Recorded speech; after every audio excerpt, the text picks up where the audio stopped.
through, what that journey was like and how you got to where you are now in terms of deciding to retire.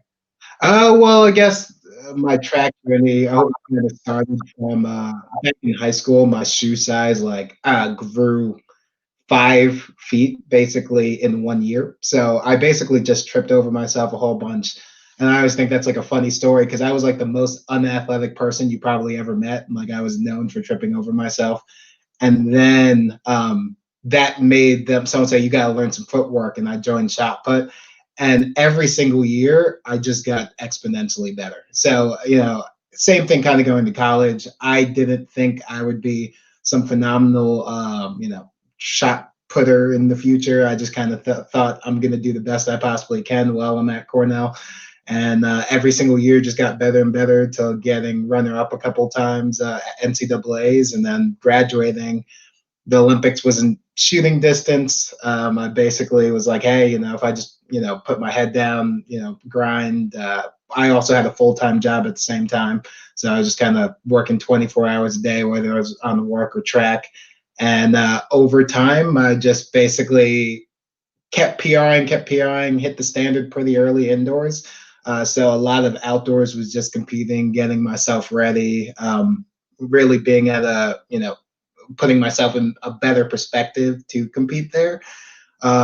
Qualified pretty easily when from a Nigerian national perspective. Now we got Chuck and Kwechi, also competing. So he might have blown me away 4 years ago, but like at that time, I was a little bit better than him. So, qualified pretty easily at that point in time. And the Olympics was great. I mean, I always tell people walking in opening ceremonies, it was just kind of one of the best memories I think I'll ever have in my life. It was just so cool being in that environment, being with all those countries, and also just seeing myself in that position. You watch all these people on YouTube, especially in our events, and that's how you kind of first see it's like, oh, okay, like, that guy, he won like 3 times, 4 times, and then looking at you at like peers, it was a great experience. Wish I competed a little bit better. Ended up hurting my hand like right before I competed, sadly, but still a great experience. Right. And so, I mean, you went to Cornell, and I want to focus on this piece a little bit more because I think people underestimate or undervalue that experience as well. So I went to Columbia. I think for me, coming out of high school, I don't know what your rank was coming out of high school, but I think I was number 3 out of the high school, my graduating class. And the reason why I actually went to Columbia was because, I didn't really know if I wanted to be a track athlete. So I went to Columbia because I believe that, okay, if I can succeed as an athlete, as an NCAA athlete at this school, that, there isn't an emphasis on sports, I'd be able to really brand myself as, very successful beyond the sport, right? It would translate as being a good student and being a great athlete. I mean, just having that dynamic duo to me proved that I could be great in everything else I did. And I'm curious, the thought process for you in terms of deciding to go to Cornell. So I guess for me, I think that you had a more altruistic kind of vision for yourself in the future. I was just a kid from New Jersey. I was just like, all right, at the end of the day, when I was making my college choice, I was just kind of thinking about it more from the place of I wasn't even going to do track. So I ended up, when I was being recruited, I was a good shot putter, but I ended up getting second at high school nationals. But you don't know that till the summer, after recruiting's already done.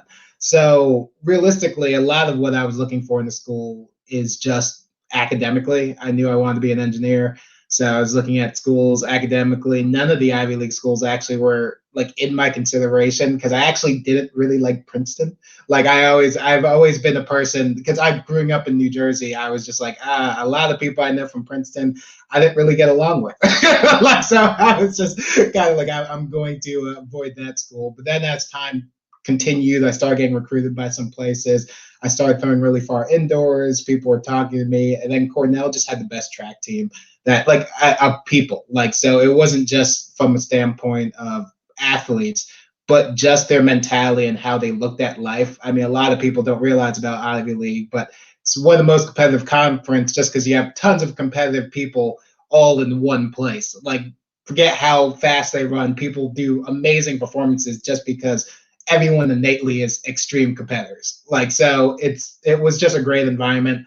And that's what made a lot of my decision. And then I feel like after I made my decision, everyone would tell me, "Oh my God, you're going to an Ivy League school." And I was like, "Oh, well," they were just cool. Like they were great guys. To this day, I still love them. I would do anything for them. So that was the biggest deciding factor for me. Just the character of people that I wanted to make sure I put myself around. So